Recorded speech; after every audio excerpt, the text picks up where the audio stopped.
Hi guys, I hope this works all right. Now we started today with the lovely Georgia Rutherford, lovely yet talkative Georgia Rutherford, who obviously relies upon her smile to get away with her talkativeness, which is a ruse, not unlike Hamlet himself. To answer that question, why has there been such an immense volume of critical opinion written about Hamlet? And if you remember, she was suggesting that it was the capacity for a variety of perspectives. And then the equally talkative Taylor contributed the idea of uncertainty. What we did was agreed. That's about it. That's an encapsulation. And when we were listening to that Professor Axel Rose, the examiner from the Board of Studies, I think that was a pretty close understanding of what textual integrity can be viewed as. And we remember that we must concentrate and become quite expert on the text itself. So hopefully you've had a good sports carnival. You're feeling pretty tired from all your running, jumping and throwing. And remembering that this is week 1. What a waste for us in a 9-week term. Assessment week 8. Busy, busy, busy. And unfortunately I think it's going to be the Monday of week 8 because our little mate, our lovely colleague, my lovely colleague, your mate Husey, is flying off to America. All right, so what we did then was to reference the idea of Oedipus and his Achilles heel, that hamartia, that pride. When we were thinking about why is there so much written about Hamlet, what is it that sucks us into the story over generations and indeed millennia, indeed centuries, is it that human need to solve problems, to have questions answered, to make sense of life, to have that puzzle worked out? How can you let Hamlet, the play, keep chipping away at your unconscious almost? I need closure on this play. I need it to be a revenge tragedy, and I need to take away from the theatre some lessons for life. Perhaps that's where it's at. But again, remembering with a reference to Oedipus Rex, that could be our fatal flaw. So the core of our puzzle is, why on earth doesn't he act sooner?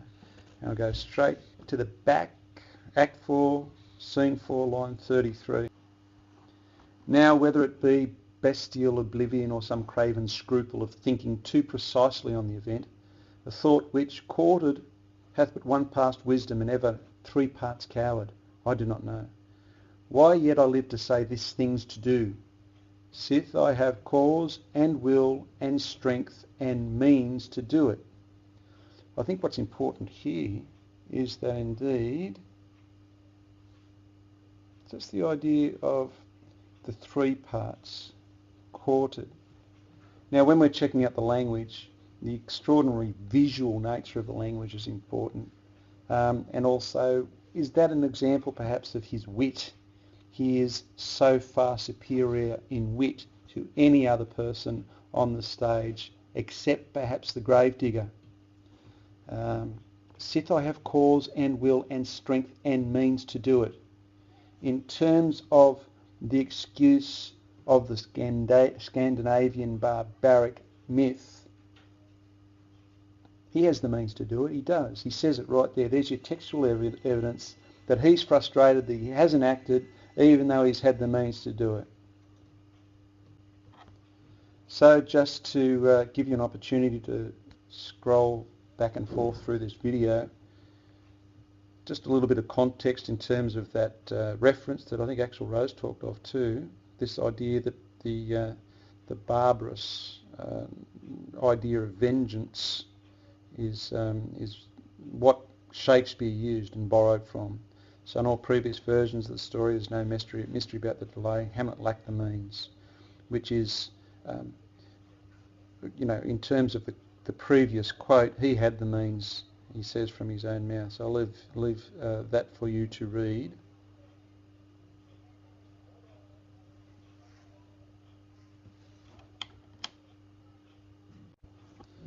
So So the first of the frameworks, or the critical frames, if you like, as opposed, and don't misunderstand these as being similar to feminist or Marxist frameworks.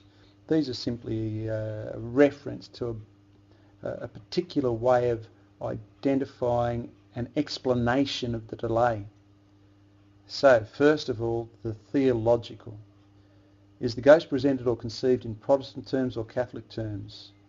Remember, the audience is living in the aftermath of the Protestant Reformation that occurred only 70 years earlier, and was also interrupted by the very, very recent possible invasion by the Spanish Armada from King Philip of Spain.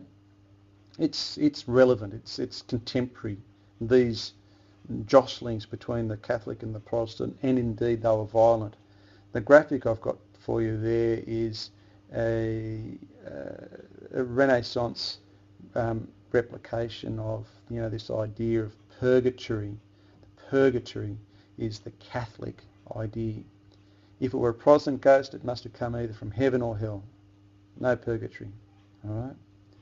So even though that sounds strange to our ears, the person looking for certainty in life relied on dogma to deliver that certainty. Indeed, my dearly departed father, God rest his soul, was amongst the tail end of Catholic believers who truly believed in the authority of the Church to communicate the rules of life. He wasn't Irish, but my great-grandfather was Irish, and they came down with this absolute belief in the fire and brimstone that was being hurled at them from the pulpit of Catholic churches, and they were absolutely sure, if I commit a mortal sin, I know what's for me, and that's definitely hell. Unless I'm involved in something called a venial sin, where I might wait in purgatory until my time is up and I can enjoy God's love again in heaven. So Elizabethans believed the dogma, but as Taylor was suggesting with the uncertainty, which dogma? They're confused. Is it the Catholic or the Protestant? But did Hamlet believe in the dogma? Obviously, by Act 5, we have a man who does not. He's becoming involved in that existential crisis of meaninglessness, nihilism perhaps, but that's for later. Again, with a little context, Denmark was a Protestant country. He said it in Denmark. Wittenberg, obviously Protestant references, Martin Luther's own university. Hamlet and Horatio, and we'll talk a little about Horatio because he's pretty interesting, are Protestant. Yeah, and see what you think of this. Hamlet knows his theatre. In Act 3, as he's introducing the idea of the murder of Gonzago to the troupe, the theatrical troupe, he knows his stuff.